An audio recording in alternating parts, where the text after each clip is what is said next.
Vamos retomar o 7º simpósio do Conselho Brasileiro da Construção Sustentável.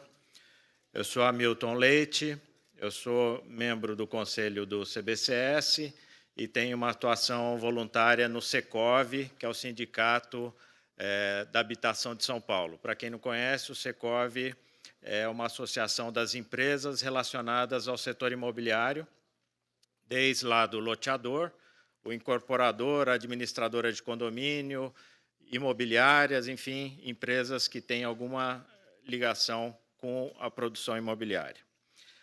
Antes de mais nada, eu queria lembrar de colocarmos todos os celulares em modo silencioso e pedir para vocês completarem a ficha de avaliação para a gente melhorar para o próximo ano. Também queria convidar todos os presentes de se associarem ao CBCS, porque esse é um lugar que a gente tem para discutir assuntos relacionados à sustentabilidade, à construção sustentável.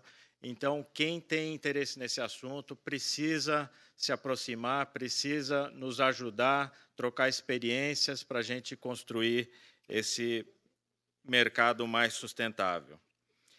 Se vocês tiverem perguntas, eu peço que utilizem as folhas que estão na sacolinha e encaminhem ao moderador.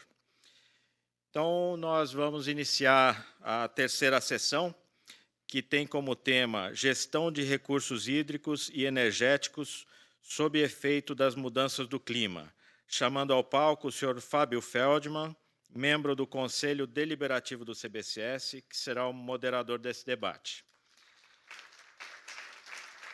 Fábio, consultor, administrador de empresas, advogado, deputado federal por 3 mandatos consecutivos, secretário do Meio Ambiente do Estado de São Paulo entre 95 e 98, autor de parte da legislação ambiental brasileira, como o capítulo de Meio Ambiente da Constituição Federal, a Política Nacional de Educação Ambiental, a Lei de Acesso Público aos Dados e Informações Ambientais, relator da Política Nacional de Recursos Hídricos, do Sistema Nacional de Unidades de Conservação da Natureza e da Convenção Quadro das Nações Unidas sobre Diversidade Biológica.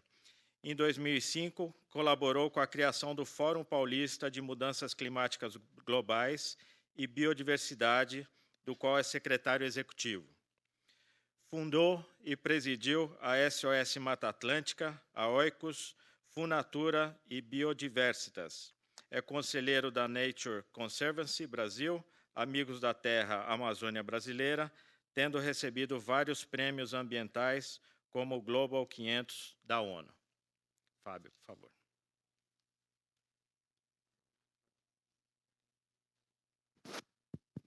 Bom, boa tarde a todos. Um prazer estar aqui nesse evento, não é, Carlos, do CBCS, que...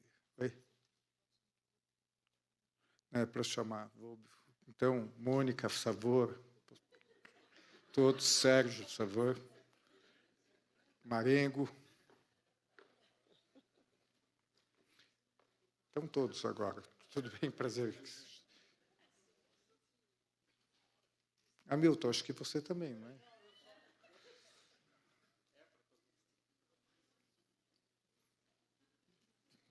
Você arruma o cabelo e pode subir.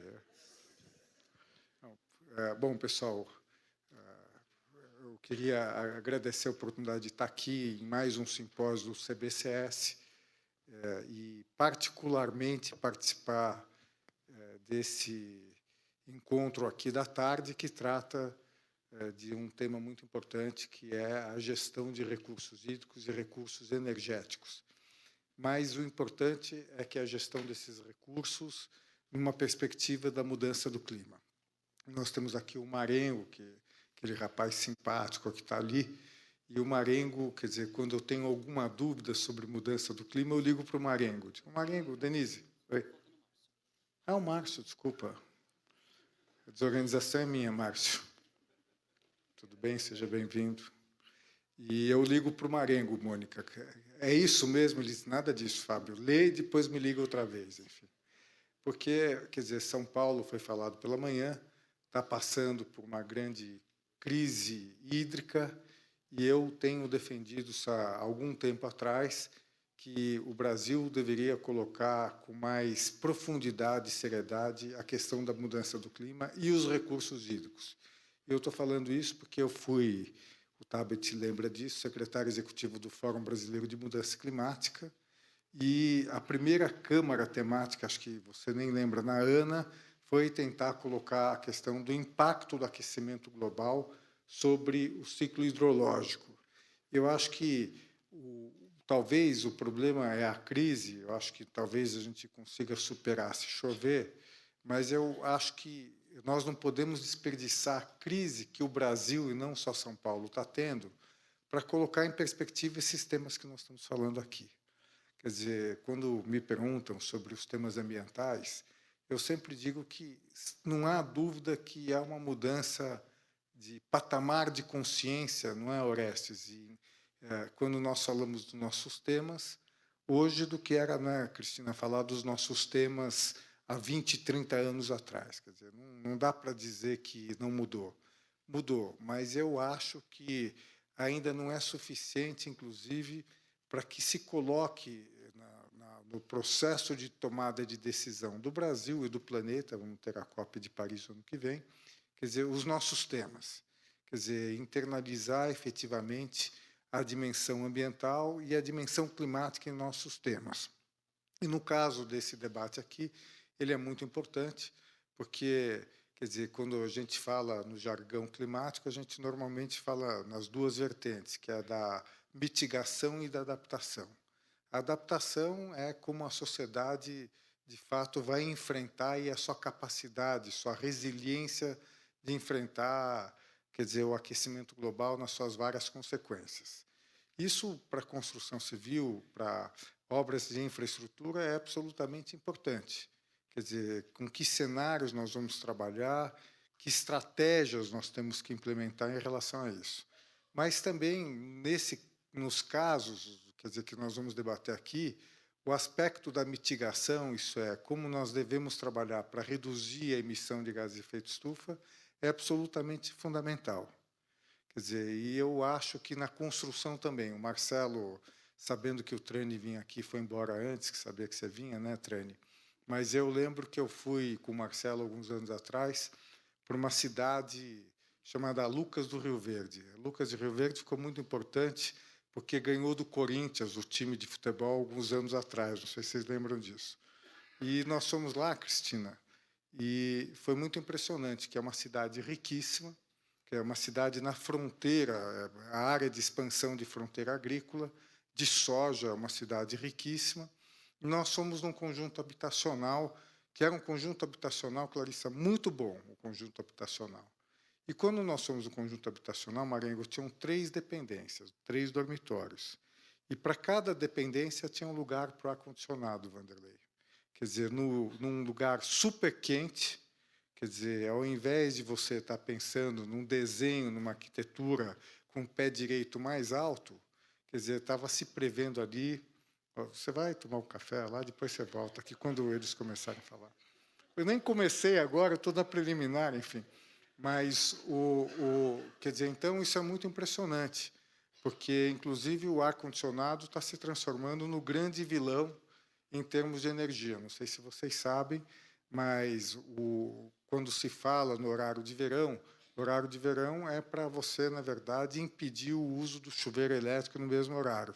Só que o ar-condicionado ele é usado durante o dia inteiro nos períodos mais quentes, inclusive para enfrentar um problema da mudança do clima. Se eu estiver cometendo um erro, você pode chamar a atenção, Marengo, que são as ondas de calor. O Marengo até me disse que agora ele está trabalhando especificamente em extremos climáticos, não é isso? Quer dizer, essas ondas de calor que nós também estamos vivenciando. São Paulo, alguns dias atrás, 37 graus Celsius, não é? Então, você vai usar mais o ar-condicionado.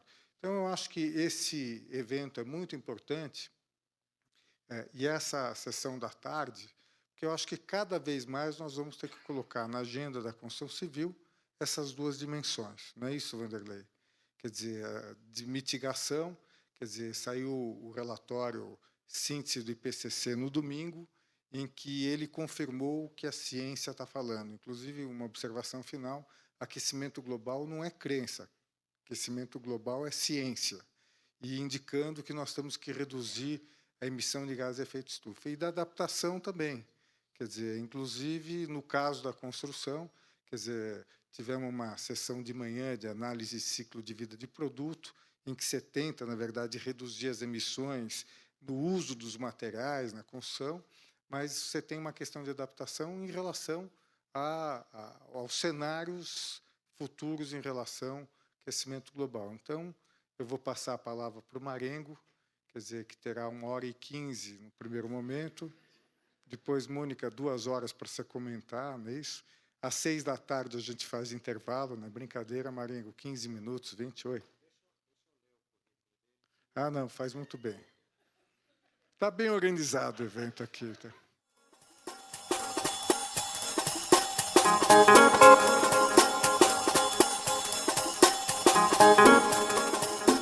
Então, professor José Marengo, coordenador do INPE e membro do Comitê Científico do IPCC, pesquisador do CNPq, formado em Física e Meteorologia pela Universidade Nacional Agrária, mestre em Engenharia de Recursos de Água e Terra pela Universidade Nacional Agrária, em Lima, Peru, e doutor em Meteorologia pela Universidade de Wisconsin, Madison, Estados Unidos.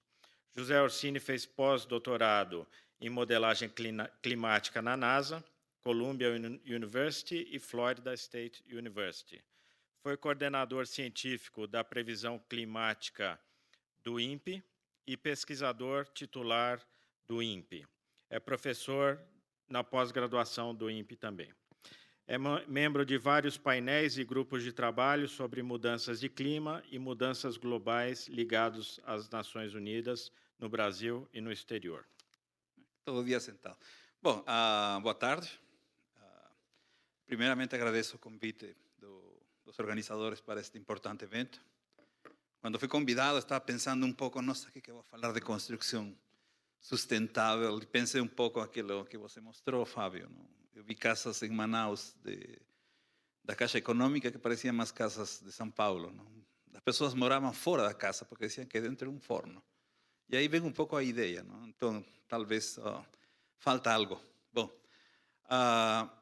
faz um mês eu fui transferido para o CEMADEM, Centro Nacional de Monitoramento e Alerta de Desastres Naturais, onde vou trabalhar especificamente na parte de extremos, impacto, vulnerabilidade, adaptação e relação com desastres. Mas a ideia da minha apresentação, um pouco, foi o IPCC liberou, na segunda-feira, o chamado Síntese Report, o relatório síntese, que é o último produto do processo que se chama quinto relatório. Então, as conclusões realmente mostram o que Fábio mencionou, é ciência. Não é mais eu tentar convencer as pessoas, porque eu sempre pergunto, levantem a mão quantos que não acreditam em aquecimento global.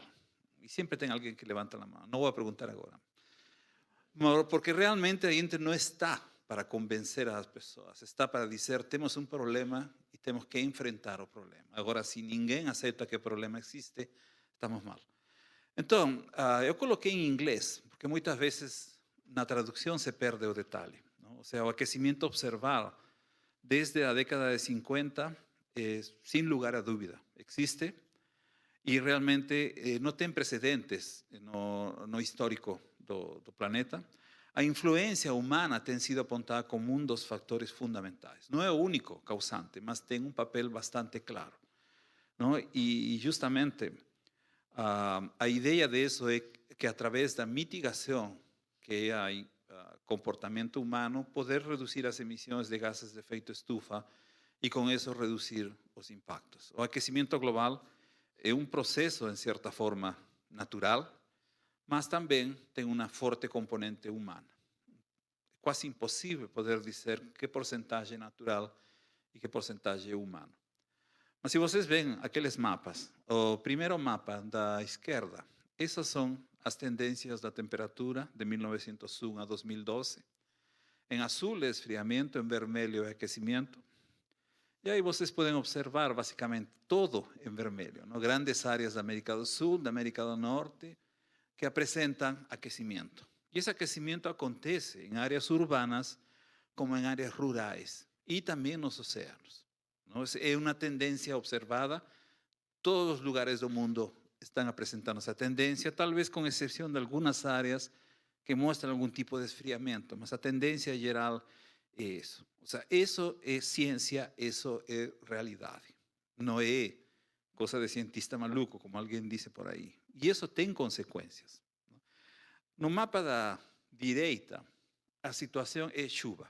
Há mudanças da chuva, de 1951 a 2010. Em azul é mais chuva, em marrom é menos chuva. Então, chuva, o padrão é um pouco diferente.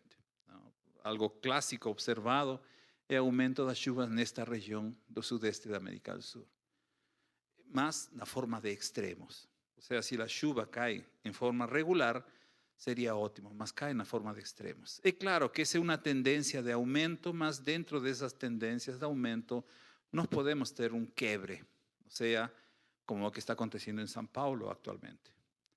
Mas na região sul, as chuvas continuam aumentando. Então, essa é um pouco a realidade. E agora, tentando de refletir um pouco, ¿no? O clima do planeta está mudando. Em alguns casos, por exemplo, até final de 2013, o Nordeste apresentava uma seca intensa. A Rondônia e Acre, nos inícios de 2014, têm enchentes. E São Paulo já vinha arrastrando um problema de deficiência. Então, como qualquer outro país, o Brasil tem que se preparar para estes eventos climáticos cada vez mais extremos.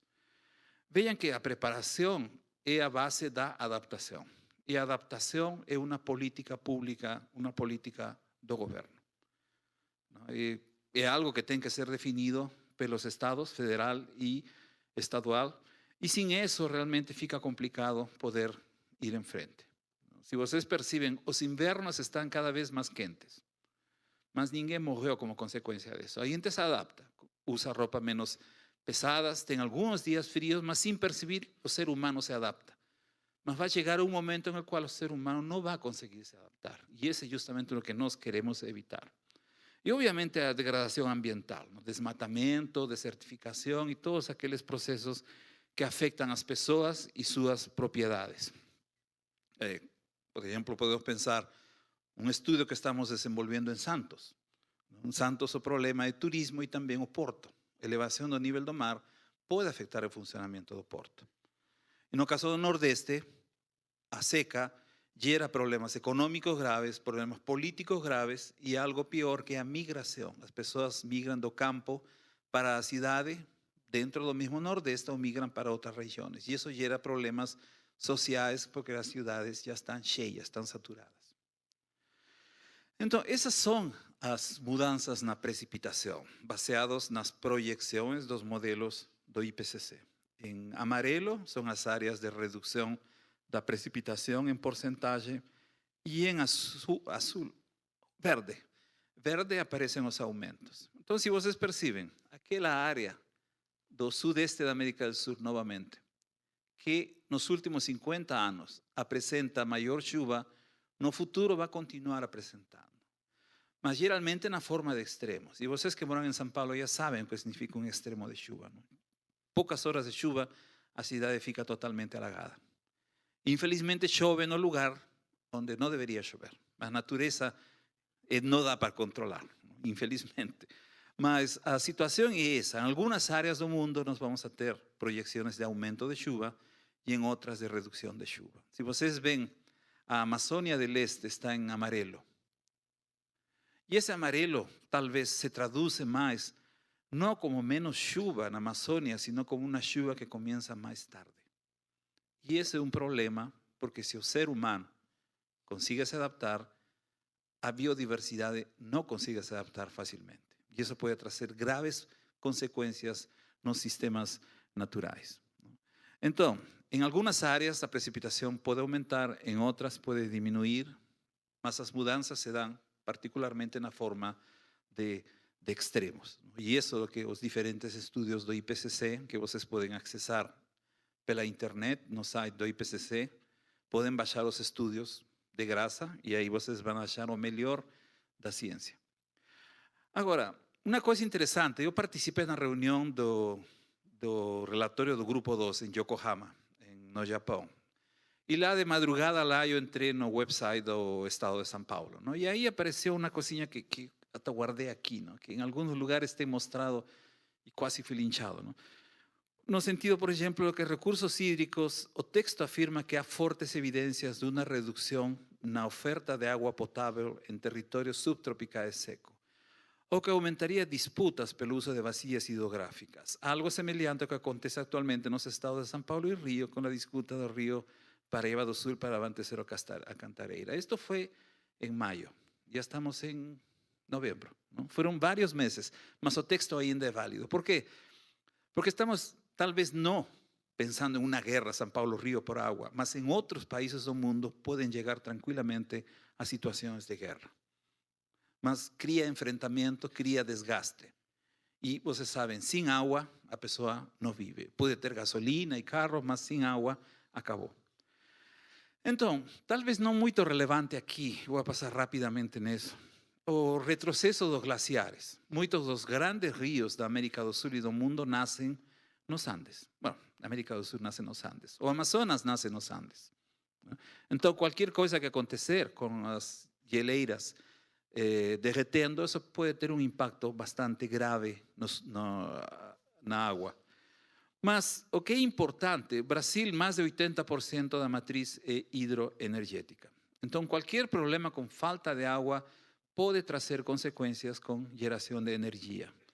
Não? Como o caso, por exemplo, que se observou no segundo parágrafo, que nos piores cenários de altas emissões pode faltar água em algumas regiões, como o Nordeste e a Amazônia. E, consequentemente, poderia também faltar hidroenergia lá. Entanto que na região sul, os modelos mostram mais chuva, então talvez não seria tanto problema. E vocês já sabem que quando falta água ou energia, se acionam as termoelétricas, que são poluidoras. Mas é a única opção.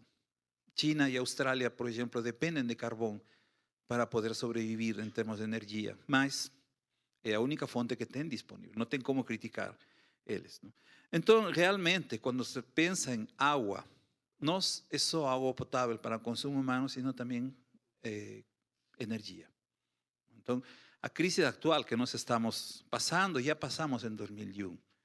Eu lembro porque em 2001 foi a mesma situação, começou a chover na hora certa e eu fui convidado, acho que a 23 eventos científicos sobre isso. E a gente tirou um monte de conclusões. Quando algum jornalista me liga, olha, vou te ler as conclusões de faz 14 anos, que são as mesmas que são válidas até hoje.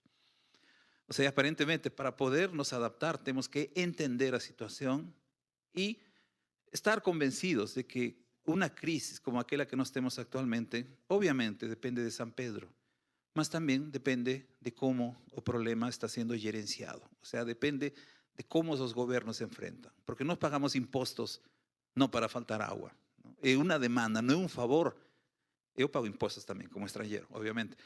Mas eu acho que é uma demanda da população ter disponibilidade de água. E os governos têm que resolver de uma forma. Não culpem São Pedro por isso. Se começa a chover, mais ou menos, vendo as previsões, vai ter que chover muito.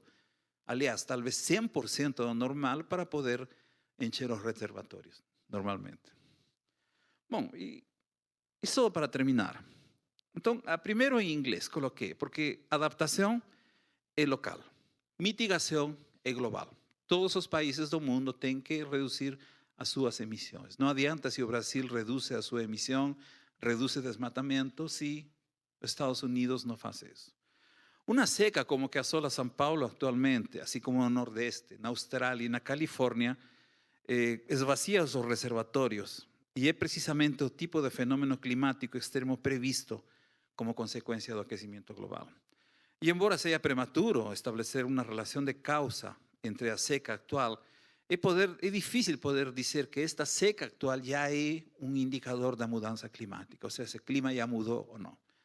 O que nós preferimos falar como climatologistas é de que é um evento da variabilidade natural de clima, de causas naturais. Porém, a ação humana pode começar a mudar o funcionamento daqueles processos naturais e, segundo as projeções, nós podíamos ter secas mais frequentes, não só em São Paulo, mas em outras regiões.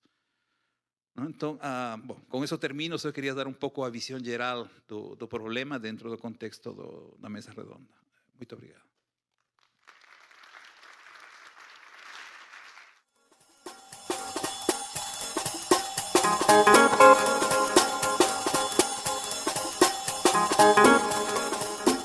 Gerenciamento de água para as cidades do futuro.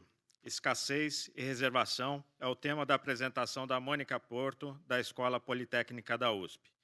Com graduação em Engenharia Civil e mestrado e doutorado em Engenharia Hidráulica e livre docência em Engenharia Ambiental pela Poli, Mônica é professora titular do Departamento de Engenharia Hidráulica e Ambiental da Universidade de São Paulo, exercendo também desde 2008 o cargo de diretor-presidente da Fundação Centro Tecnológico de Hidráulica, membro do Advisory Committee for the World Water Quality Assessment da ONU e membro suplente do Conselho de Governadores do Conselho Mundial da Água, como representante da Universidade de São Paulo.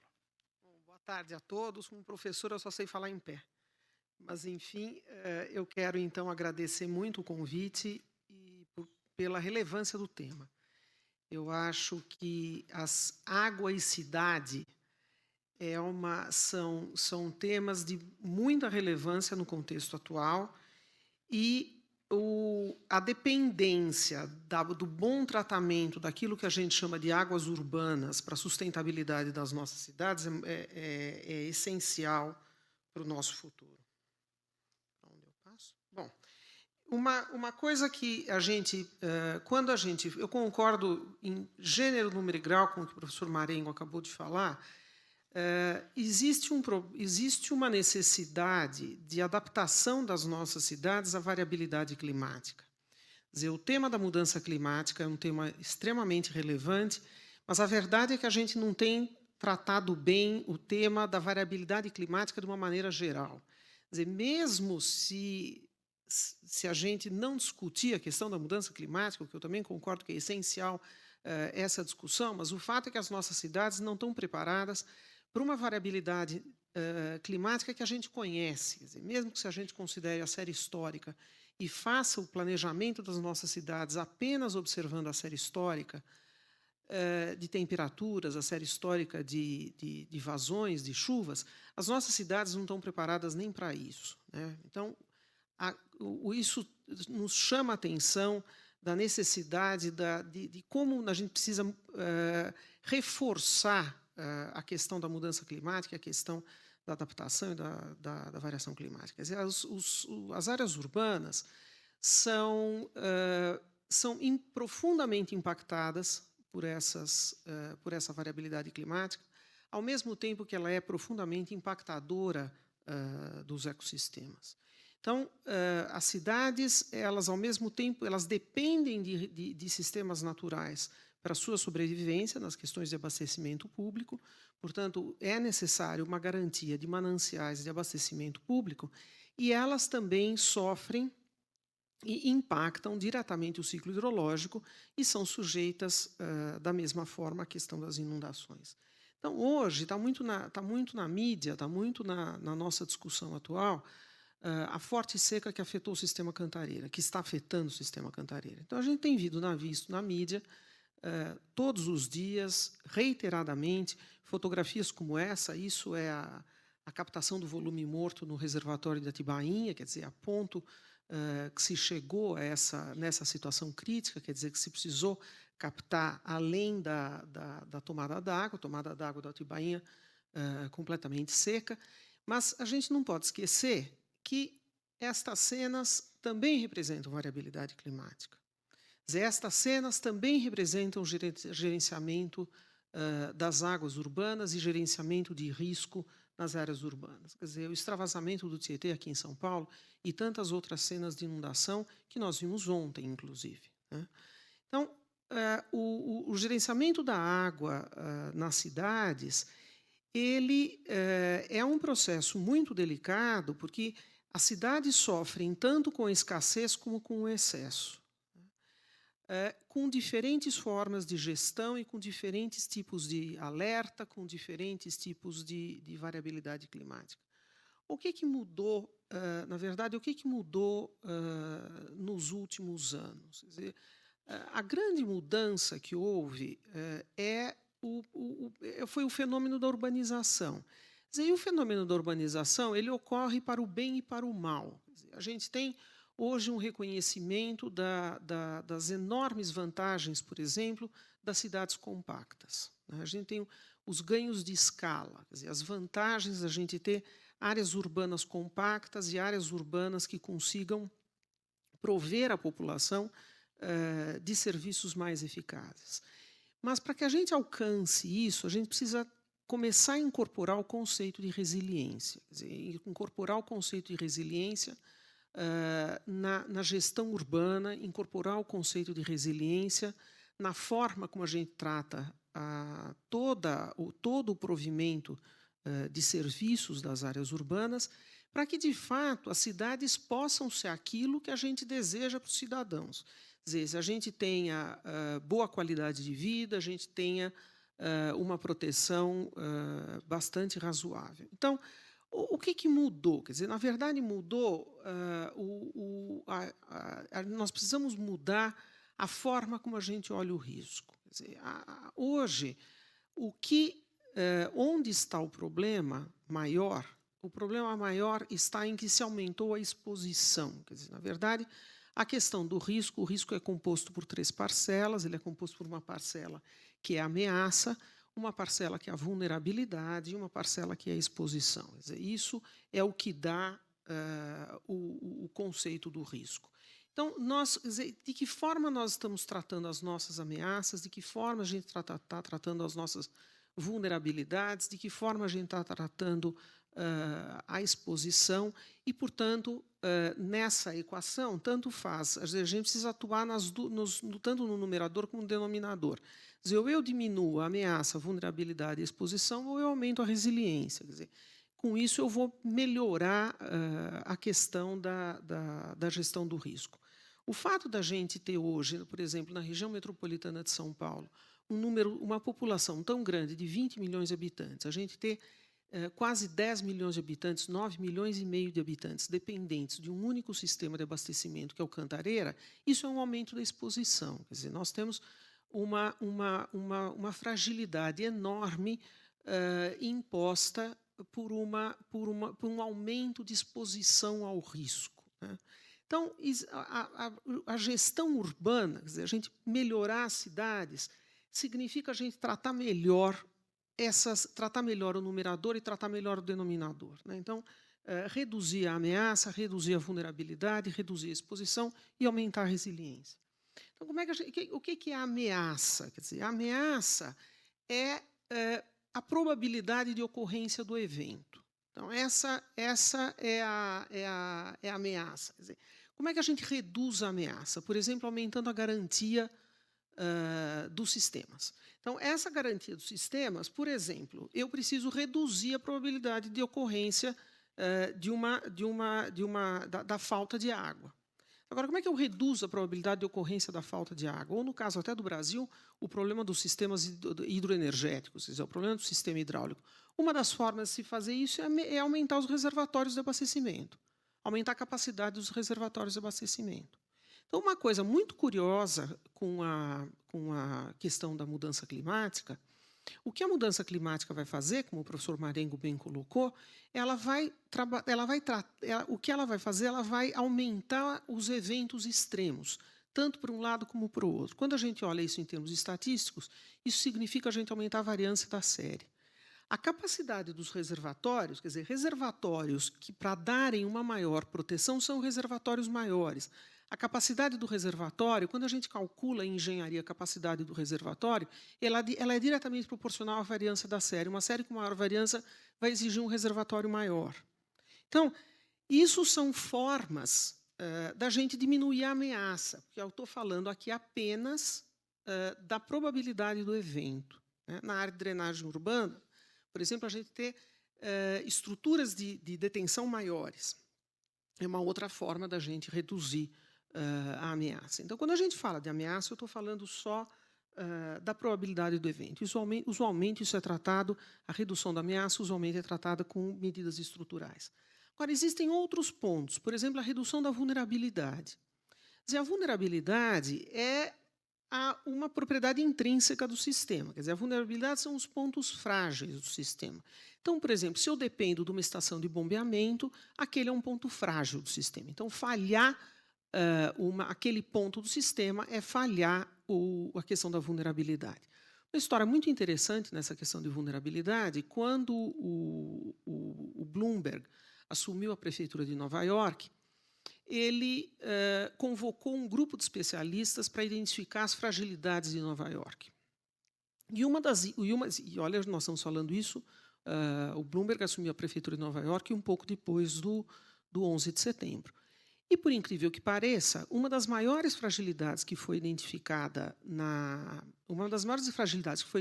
para Nova York foi a inexistência de um terceiro túnel para trazer água para Nova York. Nova York é abastecida por mananciais que estão razoavelmente distantes de Nova York, e estes mananciais trazem água para Nova York por 2 túneis, um construído em 1917 e o outro construído na década de 30, que exatamente por não poderem ser paralisados em nenhum momento, eram túneis que estavam, desde a década de 40, sem qualquer tipo de manutenção. E esta construção do terceiro túnel já havia sido tentada desde a década de 50, e lá, como cá, parou por diversas razões. Parou uma hora porque era caro, parou uma hora porque tinha problemas na obra, parou por diversas vezes, né? E a inexistência deste terceiro túnel foi identificada como uma das maiores fragilidades de Nova York. O Bloomberg fez disso um dos seus carros-chefes, e boa parte desse terceiro túnel foi inaugurada no final do ano passado. Então, isso é vulnerabilidade, quer dizer, isso é identificação dos pontos frágeis do sistema. Então, essa redução de vulnerabilidade, por exemplo, se faz com redundância. Então, essa construção do terceiro túnel não era para trazer mais água para Nova York, era para ter uma redundância, no caso da falha de um dos outros túneis, eu ter um terceiro túnel para trazer água para Nova York. Então, isso é a questão da vulnerabilidade. Quer dizer, a questão da exposição é uma outra forma da gente reduzir as fragilidades do sistema. Então, reduzir a exposição. Reduzir a exposição, por exemplo, eu preciso ter uma população menos exposta ao risco. Então, a redundância também é uma forma de redução da exposição. Quer dizer, hoje a gente reconhece que é um problema eu ter 9,5 milhões de habitantes em São Paulo, dependentes apenas de um único sistema de abastecimento. Outras formas de redução da exposição, por exemplo, o mapeamento de zonas de risco nas áreas de inundação, remoção de população dessas áreas de zona de risco na inundação. Redução do consumo, gestão de demanda. Então, se nós gastamos menos água, nós estamos menos expostos ao risco de falta d'água. Então, isso é a gente atuar no numerador. Agora, a gente precisa atuar no denominador também. A gente precisa atuar no aumento da resiliência. Quer dizer, como é que a gente atua no aumento da resiliência? Fundamentalmente com três aspectos. As questões de planejamento, as questões de preparação, e, novamente, aqui aparece a redundância, quer dizer, que também é um ponto importante. Então, a fase de planejamento. Nós não podemos mais nos dar ao luxo, na área de água, que é um sistema natural, portanto, dependente do São Pedro, dependente da vontade do São Pedro, nós não podemos mais nos dar ao luxo, por exemplo, de ter a forma como a gente analisa o nível de falha ou a probabilidade de falha. Nós temos olhado para a falha apenas do ponto de vista da série histórica. Só que, por conta das mudanças climáticas, hoje há um reconhecimento por todos que as nossas séries hidrológicas não são mais estacionárias. Então, não adianta mais a gente trabalhar com projeto de estruturas hidráulicas, com projetos de sistemas de abastecimento baseados em séries históricas estacionárias, que era o que a gente vinha fazendo até então. Quer dizer, hoje é muito mais a gente trabalhar com a questão de cenários. Tá? E, novamente, aqui eu tenho um exemplo, por exemplo, o planejamento das novas estruturas que protegem New Orleans de novos furacões não foi mais feito com período de retorno, não foi mais feito com séries estacionárias. Quer dizer, foi feito em cima de um cenário de 65 mil diferentes velocidades, nível de maré, nível de enchente do Mississippi, etc., que encontrariam New Orleans num outro furacão. 65 mil cenários diferentes. Então, este reconhecimento da mudança dos nossos critérios de projeto é muito importante para o enfrentamento desse problema. Inevitavelmente, nós vamos ter obras maiores e mais caras. Quer dizer, esta proteção, do ponto de vista de medidas estruturais, vão significar obras maiores e mais caras. Né? Mas a gente pode atuar do outro lado. Então, no planejamento, a gente pode atuar do outro lado. Então, por exemplo, medidas de proteção. Por exemplo, gestão de demanda, de novo, reuso, quer dizer, um incentivo ao reuso. Se a gente, de fato, implantar políticas de reuso da água no país, redução de consumo, fortes políticas de redução de consumo, tudo isso exige planejamento, isso não é feito de uma hora para outra. Uso e ocupação do solo no caso de cheias, imitar, recompor o ciclo hidrológico nas nossas áreas urbanas, infraestrutura verde, uma série de outras situações. E o aumento de resiliência, portanto, é um critério de planejamento. O conceito de preparação, quer dizer, a necessidade da gente saber, da gente ter um plano B, né, do plano de contingência, melhoria dos nossos sistemas de alerta, de monitoramento e alerta, e a importância da redundância, novamente. Quer dizer, a redundância não significa necessariamente duplicar o sistema. Por exemplo, essa importação de mais 5 metros cúbicos por segundo do Paraíba do Sul para o sistema Cantareira aumenta enormemente a performance, melhora enormemente a performance do sistema Cantareira. Eu não preciso duplicar um Cantareira para ter redundância. Esses 5 metros cúbicos por segundo a mais trazem um ganho gigantesco de performance para o Cantareira.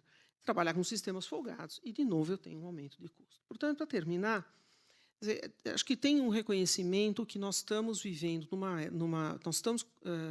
temos que reconhecer que a gente está começando uma era em que os sistemas são mais complexos e mais difíceis de serem operados. Quer dizer, essa sofisticação do monitoramento, do alerta, é muito importante. E o que a gente sabe é o seguinte, a crise mais cara, a crise mais difícil, é aquela crise que é gerada de forma improvisada. Então, é isso, pessoal. Muito obrigada. Eu achei esse cartoon um máximo. Quer dizer, eu falei, é isso mesmo, a gente nunca está satisfeito. Muito obrigada.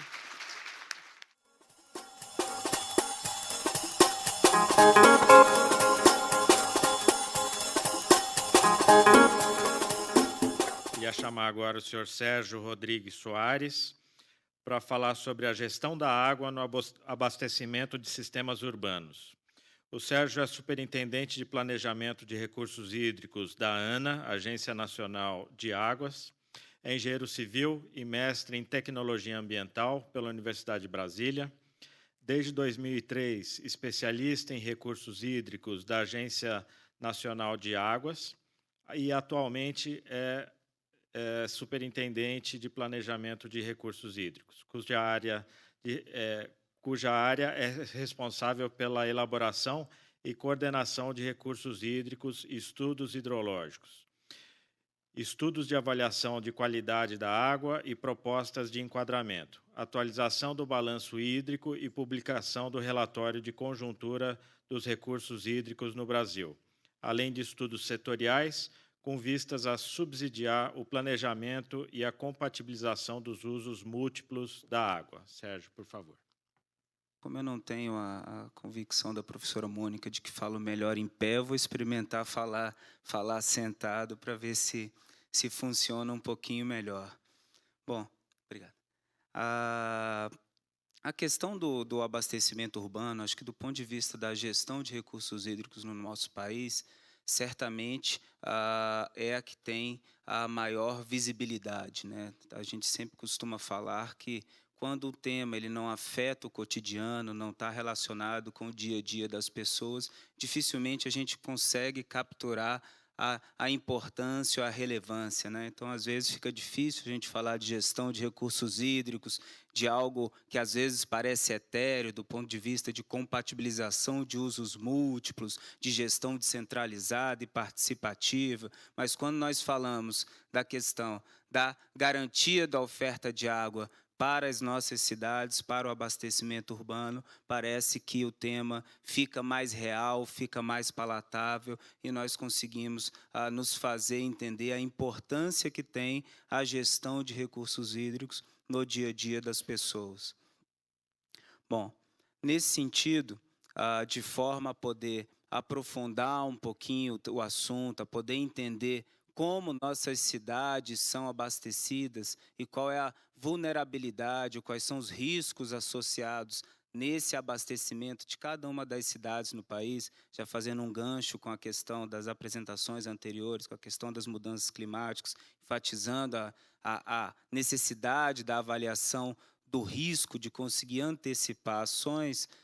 Ao longo dos últimos anos, nós desenvolvemos, no âmbito da ANA, da Agência Nacional de Águas, em parceria com todos os estados, com os órgãos gestores de recursos hídricos, com os prestadores de serviços de saneamento, um amplo estudo de forma a avaliar como está a questão, a segurança da oferta de água para o abastecimento urbano das nossas cidades. Então, foi um estudo desenvolvido inicialmente na região Nordeste, na região semiárida do país, notória em função da sua escassez hídrica. Então, ele começou por volta de 2005, 2006, no semiárido do país e gradativamente foi expandido para as regiões metropolitanas até no fim de 2010 ele ser concluído para todo o universo de cidades brasileiras. Então, para todo esse universo, foram avaliados, primeiro identificados e avaliados todos os mananciais utilizados para o abastecimento urbano do nosso país, sejam eles mananciais superficiais, reservatórios, rios, açudes, como são chamados na região Nordeste, sejam eles sejam poços, ou então o abastecimento se dando aí por água subterrânea. E a partir da identificação e da avaliação dessa fonte hídrica, da disponibilidade em quantidade e qualidade para o abastecimento, para o atendimento das demandas, também foram avaliadas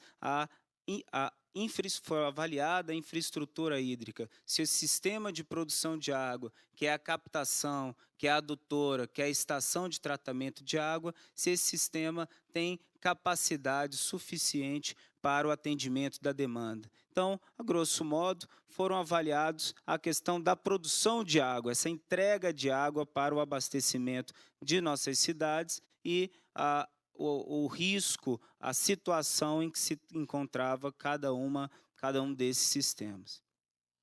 O resultado de toda essa avaliação, espero que meu tempo não esteja acabando aí com esse alerta. Bom, o resultado aí de todo esse estudo, de todo esse levantamento, foi uma avaliação, então, para todas as sedes urbanas do país. Esse mapa, ele apresenta um cenário considerando 2015, que no início do estudo, que foi 2005, já é um cenário de 10 anos, mas esse 2015 já batendo aí a nossa porta, em que basicamente as sedes urbanas foram classificadas em 3 grupos. O primeiro grupo, as sedes aí em verde, 45% do total, foram consideradas com um abastecimento satisfatório. Portanto, todas as fontes hídricas utilizadas como sistema de produção de água suficientes para o atendimento da demanda urbana em 2015. Portanto, um risco menor associado à questão da segurança hídrica, da garantia de água.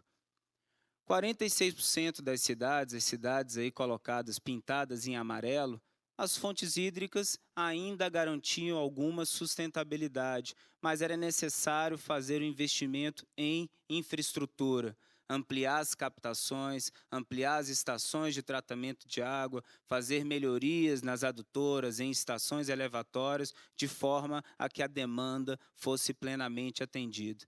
E pouco menos de 10%, em 9% das cidades, elas foram consideradas como uma necessidade de novas fontes hídricas, de forma, como a professora Mônica apontou, a aumentar a segurança, aumentar a resiliência, aumentar a capacidade dessas cidades de enfrentar riscos, de enfrentar variações no clima, de forma a poder não ficarem sujeitas às variações do nosso ciclo hidrológico. Portanto, em 9% das cidades do país, necessário investimentos em fontes hídricas complementares para garantir o abastecimento. Em números, né, já que se trata de um simpósio de construção também, eu acho que os números são importantes, nós totalizamos uma necessidade de investimentos de 22 bilhões de reais. Esses investimentos concentrados em termos regionais em basicamente 2 regiões do país. A região Nordeste, né, que concentra aí grande parte, a imensa maioria do nosso semiárido, em que a questão da complexidade dos sistemas para lidar com a escassez de recursos hídricos leva que faz com que esses investimentos sejam de maior magnitude, como também a região Sudeste, em função do grande concentração populacional, do porte desses sistemas e da complexidade também dos sistemas das novas fontes hídricas a serem buscadas, também investimentos significativos. Se olharmos a questão do porte das cidades, esses números ele também apresentam um quadro bastante interessante. Se olharmos a questão, se dividirmos o país em pequenas e grandes cidades, considerando aí pequenas cidades até 50 mil habitantes, nós percebemos que, do ponto de vista dos investimentos, 76% são investimentos em sistemas complexos nas maiores cidades. Por outro lado, 24% dos investimentos para as cidades de menor porte. Mas se invertermos a lógica e considerarmos o número de cidades a serem beneficiadas por esses investimentos, a proporção praticamente se inverte. Então, nós temos uma maior necessidade de recursos para um conjunto menor de grandes cidades e uma menor necessidade de recursos para um número bem expressivo aí de cidades de pequeno porte, são esses 2.269 municípios no gráfico de barras inferior. Bom, qual é a dificuldade, então, de se enfrentar esse desafio do abastecimento das cidades de pequeno porte? Se a gente for ficar com um conceito na cabeça, talvez seja o conceito da fragilidade institucional desses municípios. No país, nós temos mais de 5.000 cidades com menos de 50 mil habitantes e muitas vezes com pouca capacidade de realizar bons projetos, de acessar muitas vezes recursos até disponíveis, seja por parte dos governos estaduais, seja por parte do governo federal, seja por meio de diversas fontes de financiamento disponíveis no mercado. Então, um estudo, uma avaliação dessa natureza faz com que, a partir de uma abordagem integrada, nós possamos aumentar nossa capacidade de racionalizar projetos, de achar soluções em conjunto, de identificar economias de escala necessárias para atender a demanda dessas pequenas cidades. No caso dos sistemas mais complexos, muitas vezes não é uma dificuldade de se elaborar bons projetos. A dificuldade ou a necessidade é de se manter essa abordagem integrada, porque muitas vezes uma cidade depende da outra, que depende da outra, que depende da outra. São soluções integradas. A partir do mesmo manancial, nós vamos abastecer, essa é a realidade do semiárido, por exemplo, um conjunto muito grande de cidades.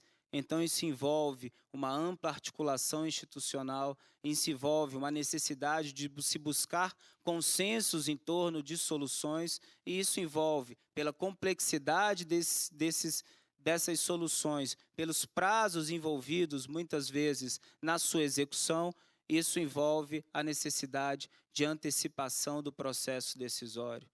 Essa é a questão, a busca do consenso e a tomada de decisão. Muitas vezes elas não estão alinhadas e é muito importante que se busque sempre as parcerias e essa busca do consenso de forma a se minimizar, a se trabalhar com os extremos, como o professor Marengo colocou, e a se buscar aumentar a capacidade das nossas cidades de resistir, de enfrentar esses extremos, como colocado pela professora Mônica.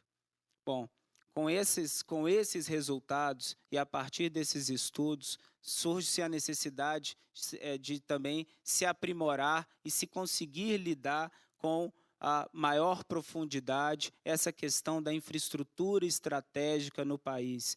Nesse sentido, como um aprimoramento e como um foco mais específico nesses grandes empreendimentos e nessas soluções que envolvam a mais de um Estado, que envolvem uma visão nacional e abordagem de caráter mais regional, nós estamos em elaboração, em parceria com o Ministério da Integração e outros atores, de um Plano Nacional de Segurança Hídrica.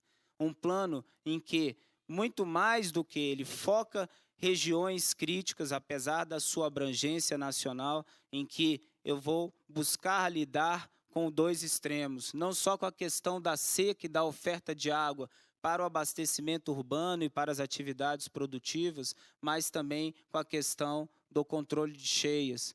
Muitas vezes, a questão das inundações em um estado é resolvida a partir da construção de uma barragem no estado vizinho.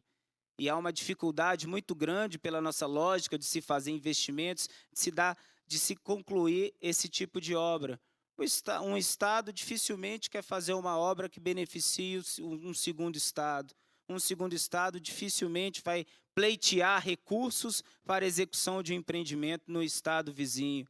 Portanto, é necessário se ter a visão da bacia hidrográfica e não só a visão política administrativa, para que nós possamos identificar, num esforço também aí, não só do governo federal, mas junto com todos os estados e municípios, os investimentos estratégicos para garantir a segurança hídrica no país. Investimentos e, obviamente, acompanhados com todas as ações de gestão e o desenvolvimento institucional necessário para garantir não só a execução. Apesar de complexos, muitas vezes a execução dessas obras é a parte mais simples da história, mas garantir uma adequada operação e gestão desses empreendimentos que são fundamentais para que a gente consiga lidar num futuro que não é mais 2015, que é 2035, que é 2050, com incertezas e com variações climáticas que certamente serão muito maiores. Por fim, parece que nós tratamos sempre só da questão, até pela premência dela, até pelo cenário atual que nós estamos vivenciando, com a questão da quantidade.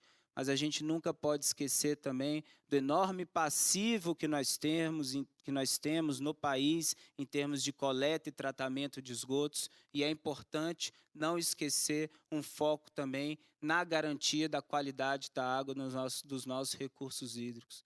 A exemplo do Atlas de Abastecimento Urbano de Água, em que a ANA conduziu, junto com os estados e prestadores de serviços de saneamento, agora estamos trabalhando na outra interface. Se antes estávamos falando da interface do manancial, da fonte hídrica e da questão dos recursos hídricos versus o setor de saneamento, agora a questão do lançamento de efluentes e do impacto desse lançamento de efluentes nos corpos receptores. Então, novamente, com uma abordagem nacional, junto com todos esses parceiros que eu mencionei, nós estamos buscando, primeiro, fazer uma ampla avaliação da situação dos nossos sistemas de esgotamento sanitário no país, reconhecer e identificar, sabemos que existe uma quantidade enorme de projetos e de recursos disponíveis, mas qual a qualidade e que salto e para onde esses projetos estão nos levando do ponto de vista de avanços em termos de coleta e tratamento de esgotos do país e o que precisa ser feito. Com foco, nós sabemos que o passivo é enorme, nós sabemos que é preciso que se tenha a clareza do ponto de vista das prioridades e dos avanços necessários. Então, a gestão de recursos hídricos, aí ela cumpre um papel importante de fazer esse contraponto, de indicar o caminho para o setor de saneamento, para os investimentos em coleta e tratamento de esgotos, qual o caminho que melhor e que mais efetivamente beneficia os recursos hídricos do país. Com isso, a gestão também se beneficia e só com esses investimentos, ela consegue cumprir a sua meta de garantir água em quantidade, mas também em qualidade de água para o consumo urbano, para as nossas cidades, que é o foco dessa apresentação, mas também para todos os usos múltiplos. Obrigado pela atenção.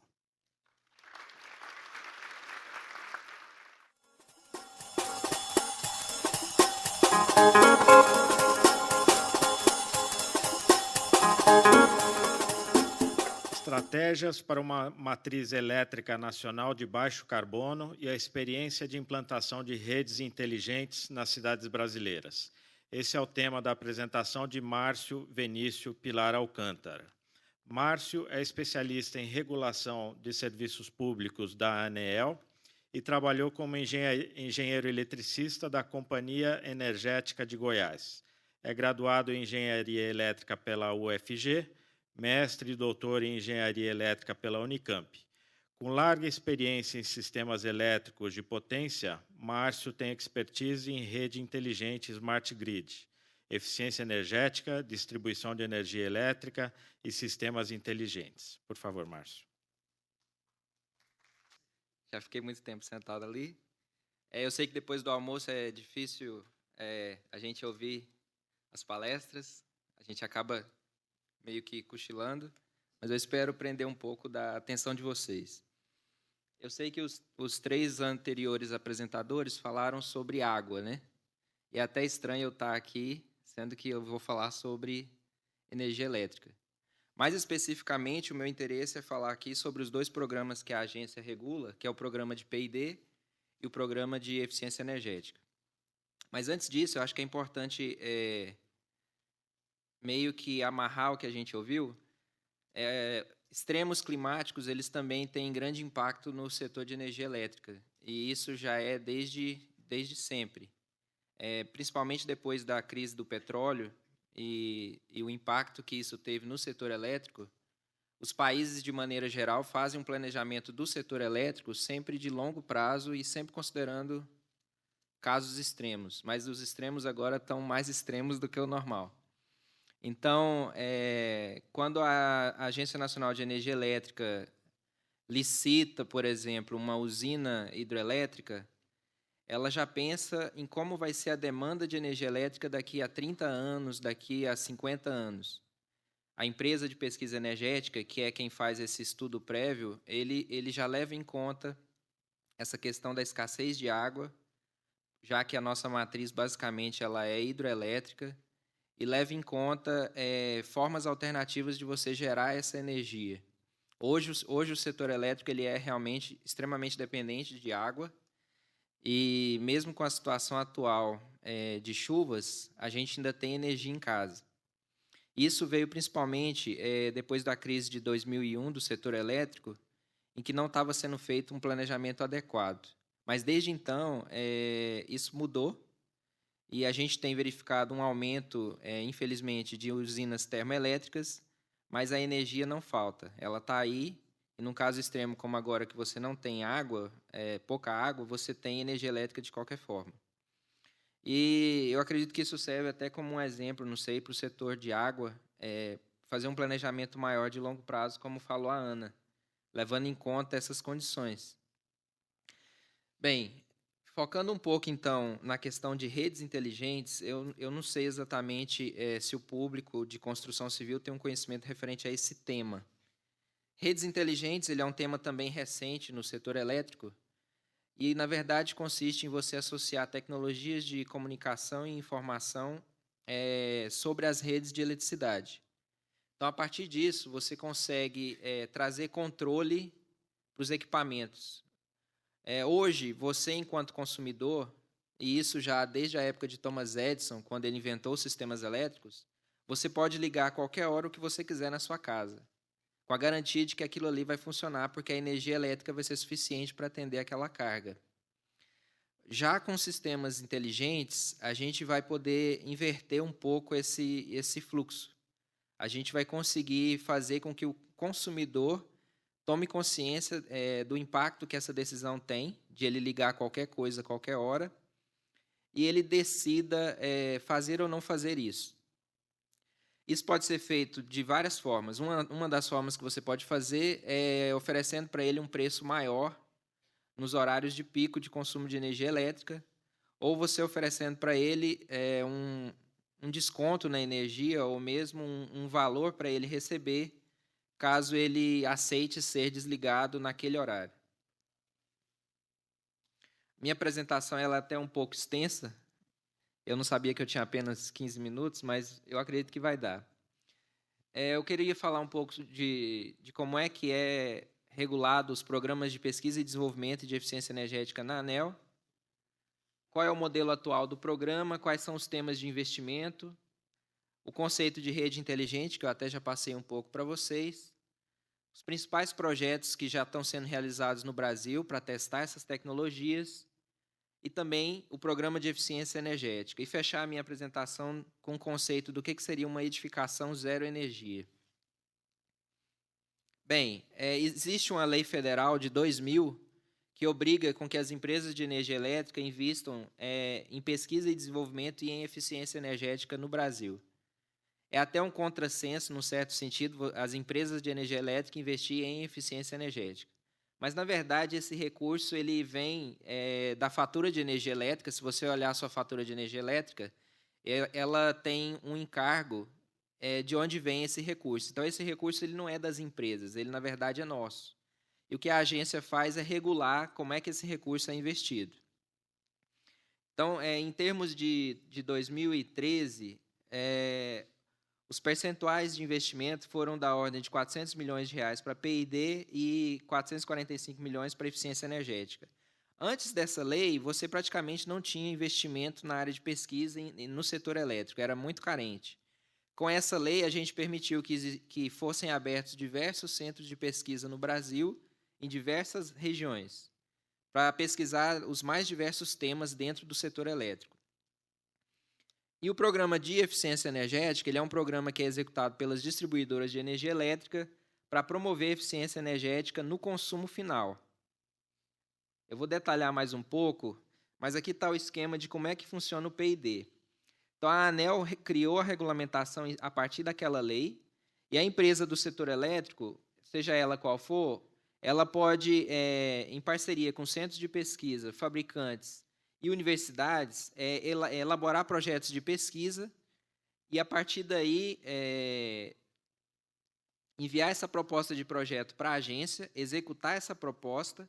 Após a conclusão dela, é feito um relatório final e uma auditoria contábil, e, a partir daí, a agência avalia se aquela pesquisa realmente foi inovadora e importante para o setor e reconhece aquele investimento que foi realizado. Então, você, enquanto cidadão ou universitário, ou seja lá, qualquer for o representante, se você participa de qualquer uma das caixinhas verdes, você pode buscar esse recurso para realizar alguma pesquisa, desenvolver alguma nova tecnologia voltada para o setor elétrico. Quais são, então, as linhas de pesquisa e os investimentos que a gente tem até hoje? Então, desde 2008, que é uma regulação mais recente e que fez com que as pesquisas se acelerassem, você pode fazer pesquisas em fontes alternativas de energia, geração termoelétrica, gestão de bacias e reservatórios, meio ambiente, segurança, eficiência energética, planejamento de sistemas, operação, controle, qualidade. Todas essas áreas são áreas dentro do setor elétrico nas quais você pode fazer pesquisa. E essa tabela mostra a quantidade de projetos por tema e quanto já foi investido até hoje. Então, nesses últimos 6 anos, já existem próximos de R$4 bilhões sendo investidos em pesquisa, que estão retornando para o setor elétrico novas tecnologias. E, inclusive, as tecnologias voltadas para redes elétricas inteligentes. O que você tem? Hoje, atualmente, o modelo de energia elétrica, no mundo quase todo, você gera energia elétrica longe das cidades, transmite essa energia, depois distribui e chega no consumidor final. Você tem nesse processo diversas perdas e, além disso, você tem que devastar algumas áreas, isso é inevitável, para você poder gerar essa energia. Mas sempre esses impactos climáticos, a gente procura recompensar. Mas dentro do conceito de smart grid, de redes inteligentes, você traria essa geração para mais próximo da carga. Isso significa você colocar a geração onde está o consumidor. Então, algumas regiões urbanas onde você pode ter um teto solar, um aquecimento solar de água, uma mini geração eólica, ou mesmo se você tiver disponível biomassa ou até o lixo que é produzido na própria cidade, você pode aproveitar esses recursos que existem até em certa abundância e gerar sua própria energia. E a partir do controle inteligente das suas cargas dentro da sua residência, você pode reduzir o seu próprio consumo ou permitir que a concessionária de energia elétrica faça isso e te compense. Isso traz diversos impactos, desde a redução da necessidade de você construir novas usinas hidrelétricas de grande porte, até mesmo a redução do consumo de água, do consumo de energia elétrica e diversos outros consumos, já que você passa a trazer essa produção de energia elétrica para próximo da carga. Então, até o final de 2008 até o final do ano passado, dentro dos projetos de P&D que eu mostrei para vocês, existiam 273 projetos voltados para a área de Smart Grid, dentro das 10 temáticas de pesquisa, e já somavam em torno de R$ 1 bilhão de investimento. No Brasil, você tem diversas cidades que estão sendo testadas dentro desse conceito, que depois vai se associar ao conceito de internet das coisas e de smart cities. O conceito de smart city ele já é um pouco mais amplo do que smart grid. Smart grid seria você ter uma rede elétrica inteligente e smart city seria você ter uma cidade inteligente. A cidade inteligente englobaria água, energia, saúde, transporte, mobilidade, várias questões que você consegue criar um modelo matemático inteligente para otimizar o uso, reduzir os impactos ambientais e reduzir custos. Então, você tem na região amazônica, a Eletrobras está desenvolvendo um projeto na ilha de Parintins, onde ela também está automatizando toda a cidade. Você tem a CELP em Fernando de Noronha. Você tem aqui mesmo em São Paulo a EDP em Aparecida. Todas essas empresas de energia elétrica, usando os recursos de P&D, elas estão fazendo esses testes de conceito de Smart Grid. Instala na casa do consumidor um medidor de energia elétrica eletrônico e inteligente que você consegue monitorar o seu consumo de energia em tempo real, consegue controlar as cargas da sua casa e até mesmo pelo seu celular você consegue fazer esse acompanhamento e poder oferecer para o consumidor uma tarifa diferenciada por horário de consumo de energia elétrica, como acontece com o telefone. Além disso, esses consumidores eles também estão recebendo painéis fotovoltaicos e aquecimento solar de água. Então, você consegue associar todas essas tecnologias, fazer com que esse consumidor tome mais consciência do consumo de energia elétrica dele e, em resposta, ele permite um maior controle da carga dele, beneficiando o próprio sistema no horário de pico, que é o horário de maior consumo, reduzindo o consumo dele e a necessidade de investimentos que a distribuidora tem que fazer, que os consumidores têm que pagar. E o outro programa que a agência também regula, que é o de eficiência energética, ele também tem um aspecto bastante semelhante ao do programa de P&D, com diferencial que apenas as distribuidoras de energia elétrica são quem investem. Aqui em São Paulo, no caso, eu acredito que é a Eletropaulo. Você tem dentro desse programa diversas linhas de investimento. Aquecimento solar de água, programas voltados para baixa renda, cogeração, comércio e serviços, educacional, gestão energética municipal, iluminação pública.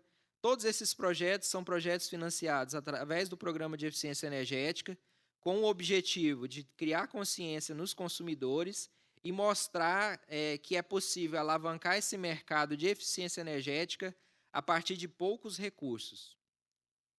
Eu acredito que não dá tempo suficiente para falar de como é que funciona cada linha de investimento, mas eu estou aberto para perguntas no café ou no painel para explicar como é que isso funciona de forma mais clara.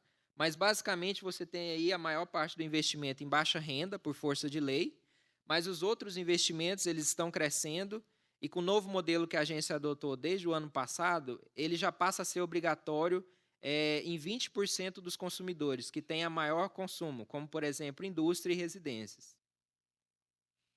E, para finalizar, no meu último minuto, eu trago dentro do conceito de Smart Grid o que seria uma edificação zero energia. A ideia é que, com as futuras e presentes tecnologias e uma maior consciência do consumidor, ele próprio busque recursos para financiar na sua casa uma instalação que ela seja autossuficiente em termos de água, de energia elétrica, e que, a partir daí, ela consiga tirar das costas do sistema uma carga que, às vezes, ele próprio não tem interesse em pagar. Quanto mais ele consome energia da rede, mais cara essa energia tem que ficar.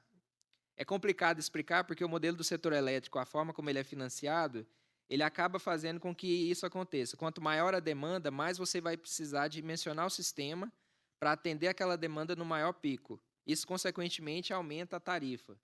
Já se o consumidor tivesse um painel fotovoltaico, uma geração eólica, um aquecimento solar de água, uma arquitetura da construção dele, em que ele aproveita uma climatização natural, que ele não precisasse nem aquecer, nem resfriar de forma artificial a sua própria casa, você teria uma redução de consumo de energia elétrica e, consequentemente, um menor impacto em todo o sistema. Obrigado.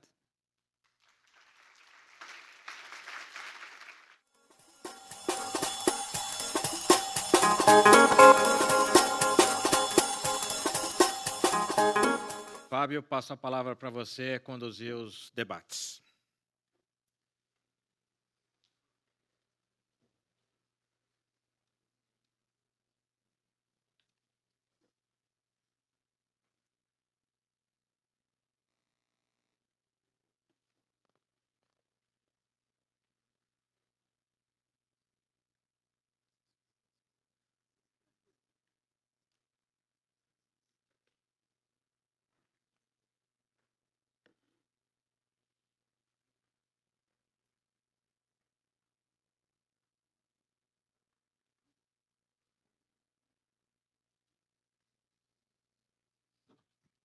Bom, nós temos várias questões para o Marengo, para a Mônica, e vou fazer a primeira para a Mônica, que é a seguinte, é do Leite Tiago.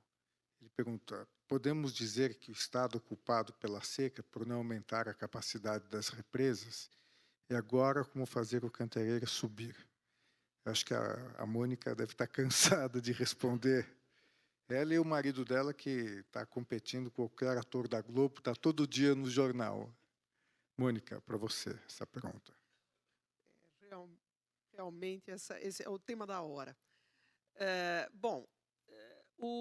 A seca de 2014 é historicamente uma seca. É inacreditável a gente olhar os valores observados. Para vocês terem uma ideia, o mês de outubro,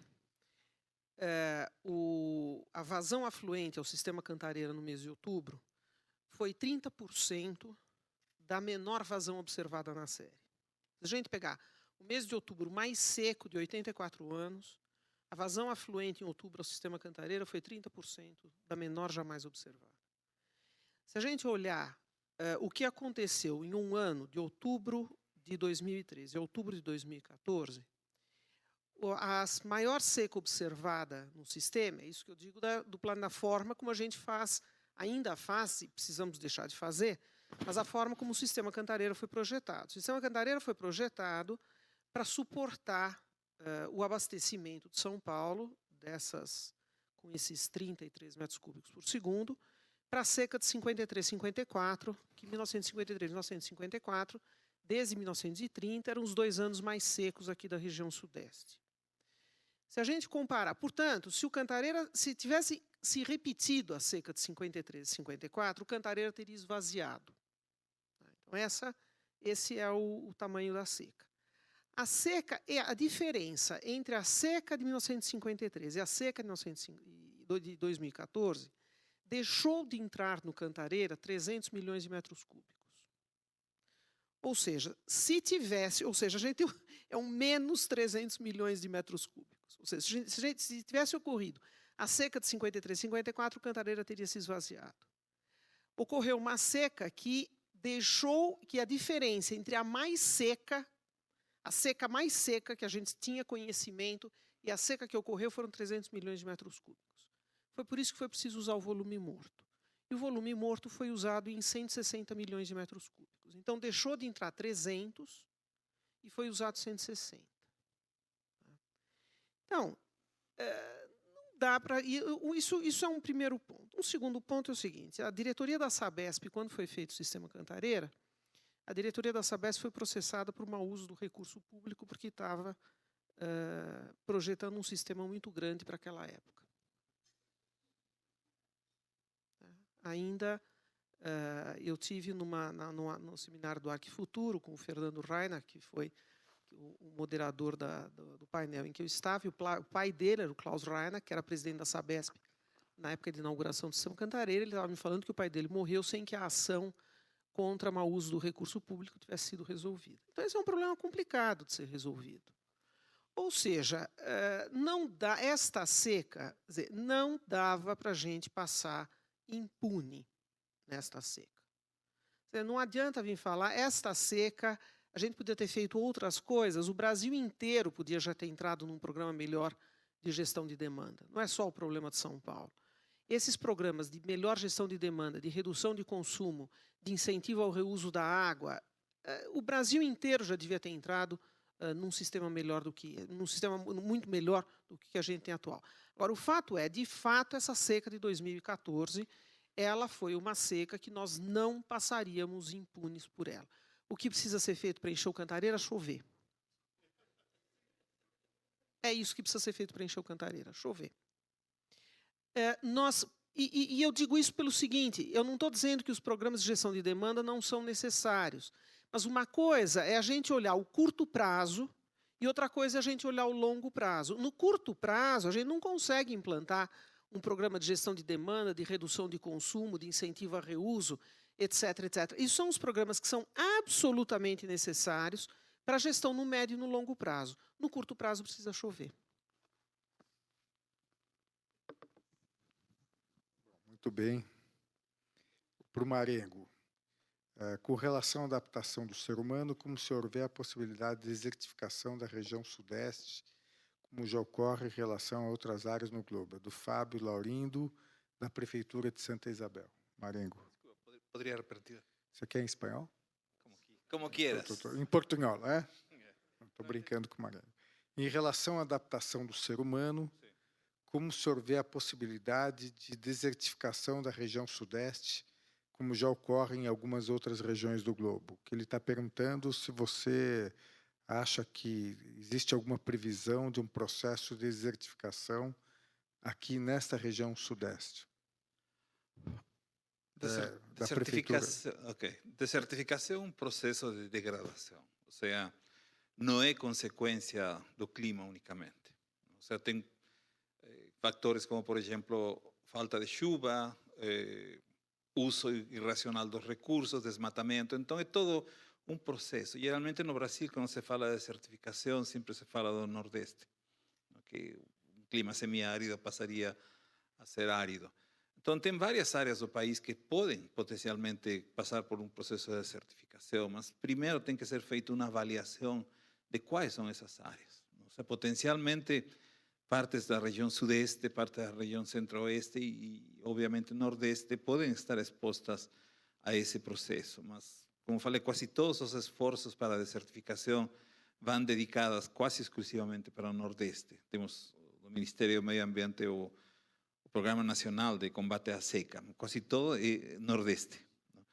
Mas o que é importante, pensem que quando falta de chuva, nós não estamos falando de desertificação, entendeu?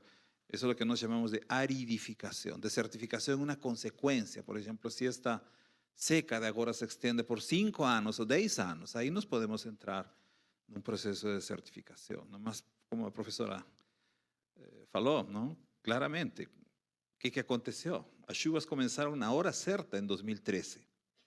Perfeito.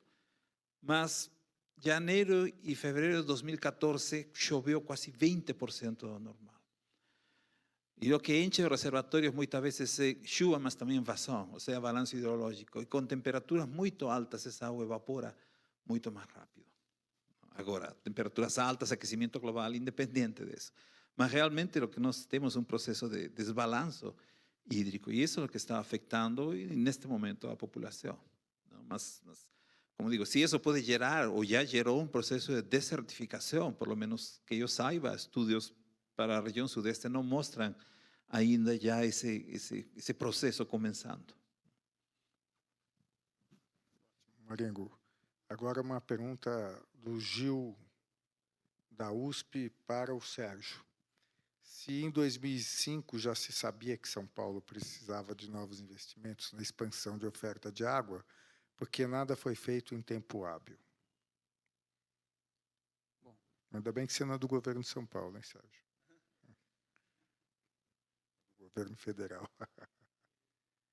É verdade, apesar de que os estudos e os dados, como nós apresentamos, na verdade, a gente sempre trata como não são dados nem da ANA, nem dados do governo federal, ou seja, como eu tinha colocado na apresentação, todo o trabalho de construção para se chegar na avaliação dos nossos sistemas de oferta de água para abastecimento urbano foi feito em conjunto com os estados, em conjunto com os prestadores de serviços municipais. Mas a verdade é que, do ponto de vista de planejamento e de necessidade de estudos de novas fontes hídricas, seja para a região semiárida, como eu tinha colocado, que é notória pela sua escassez, seja aqui para o abastecimento das regiões metropolitanas de São Paulo, eles são até bem anteriores a essa data, né? Ou seja, a questão do planejamento e da necessidade de se buscar uma maior garantia hídrica, etc., ela já é de conhecimento, já é estudada há bastante tempo. Acho que desde que se construiu o sistema Cantareira, se também se trabalha a possibilidade, se busca, se estudam alternativas de quais serão as novas fontes hídricas estruturantes que possibilitem sustentar o crescimento e essa demanda urbana da região aí economicamente mais importante do país. A questão, então, muitas não deve, eu acho que pode ser colocada como uma questão de desconhecimento, de não existência de planejamento. Acho que como nós também abordamos, essa é uma reflexão que todos devemos fazer, aí não só os governos, sejam eles federal ou estaduais, mas os próprios setores usuários, a própria sociedade civil, é a capacidade da gente aprimorar o nosso processo decisório. É aprimorar a questão da tomada de decisão para que os investimentos necessários e as ações de gestão decorrentes desses investimentos sejam decididas o quanto antes, né? Então, eu acho que esse é um aprimoramento do próprio sistema de gerenciamento de recursos hídricos, com todo o seu modelo aí com base num processo participativo, num processo democrático que envolve não só o governo, mas envolve os setores usuários, envolve a sociedade como um todo, de forma que a gente possa, a partir do planejamento, a partir dos estudos existentes, aprimorar o processo decisório, que essa tomada de decisão aconteça o quanto antes.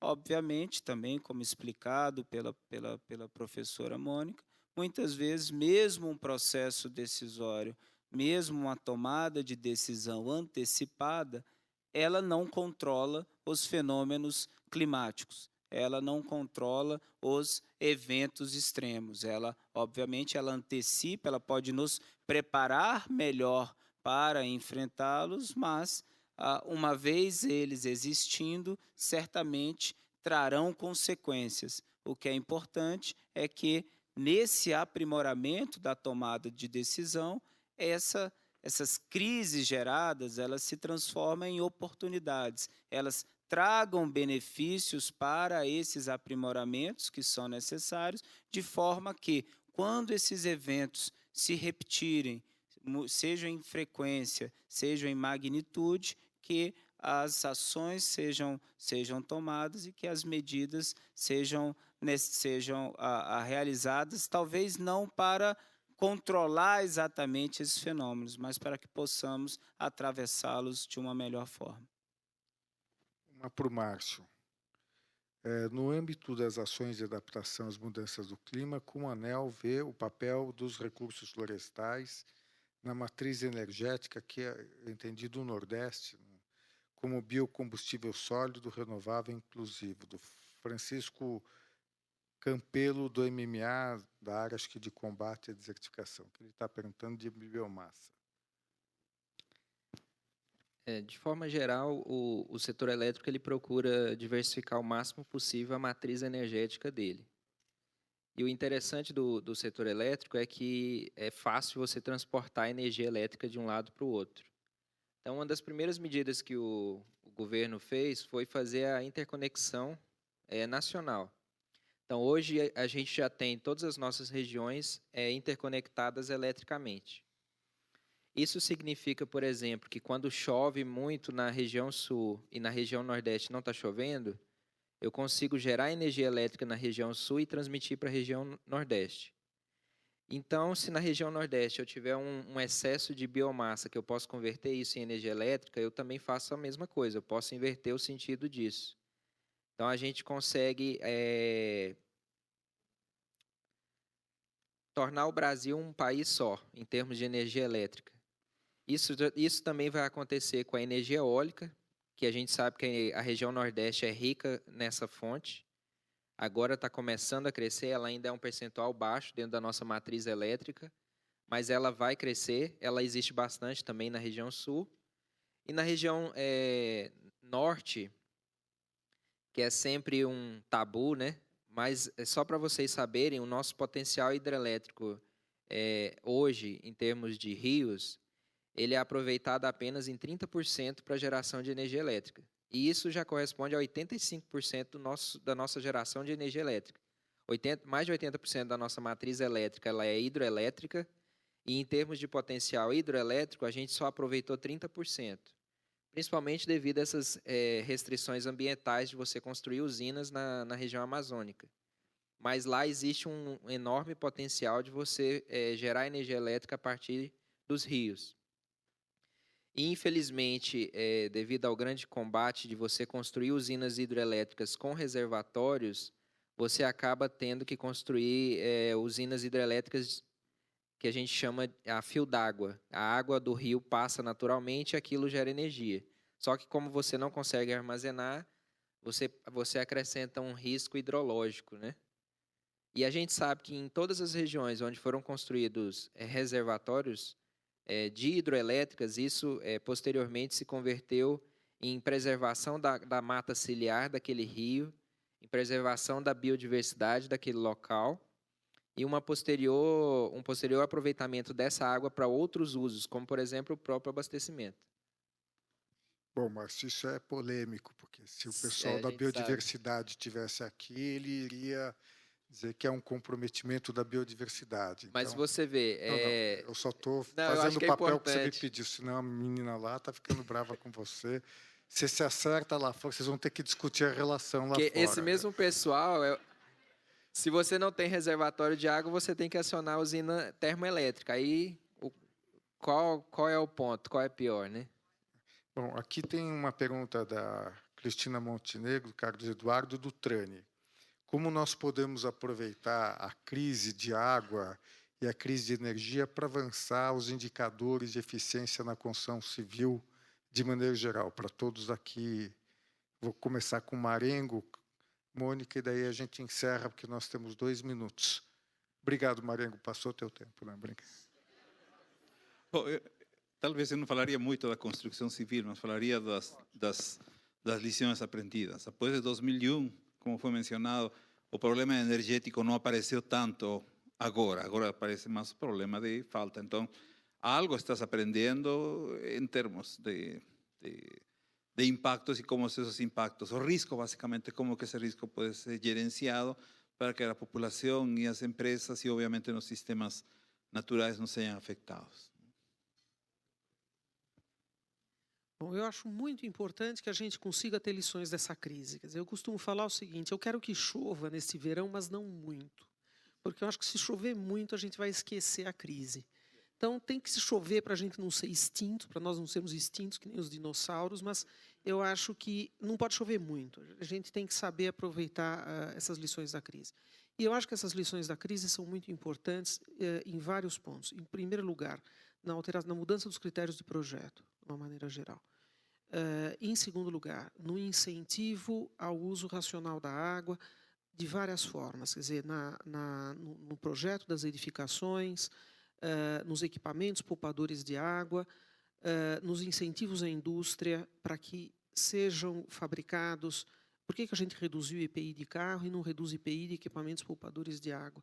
Então, eu acho que existe uma série de ações, a questão de infraestrutura verde, a questão da mudança dos projetos na infiltração, em reuso na indústria. Eu acho que tem aí um sem número de lições que a gente tem que aprender, tem que tirar dessa crise e não podemos deixar essa oportunidade passar. 40 segundos.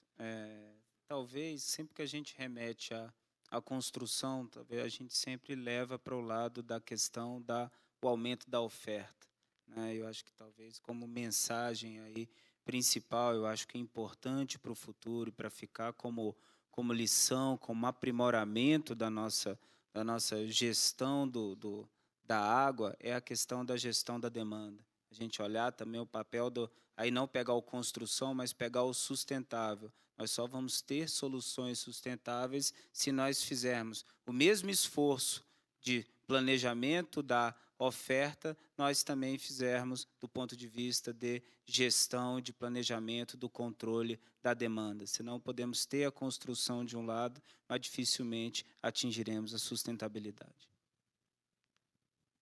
Eu vou na mesma linha de raciocínio, porque no setor elétrico, com a implantação de Smart Grid, a ideia é que a gente consiga com que a demanda se comporte conforme a oferta de energia. Se eu tenho menos energia elétrica, eu reduzo a demanda. E essa lição, na verdade, é para trazer consciência para o consumidor nesse momento e também para o setor de construção de que você deveria cada vez mais consumir cada vez menos e atendendo a mesma quantidade de serviço. Então, se faltou chover 300 milhões de metros cúbicos e se aqui tem 20 milhões de pessoas, se cada um reduzisse 15 metros cúbicos, já talvez atendesse ou passasse por esse período de crise sem tanto sofrimento. Bom, pessoal, tem muitas perguntas aqui, eu vou passar para os nossos expositores aqui. Normalmente tem um e-mail, tal, senão na saída vocês fazem a pergunta. Eu queria agradecer em nome do CBCS, quer dizer, aprendemos muito e acredito realmente que, Mônica, eu acredito que depois dessa crise, muitos dos nossos temas entrarão na agenda, porque a grande dificuldade nossa é sempre colocar os nossos temas na agenda. Quer dizer, até porque as pessoas realmente não acreditam, né, Marengo? Quer dizer, o IPCC lança um relatório com um alerta extremamente forte e nem sempre a gente consegue fazer com que o senso de urgência esteja presente. Então, obrigado a vocês todos e uma salva de palmas aqui.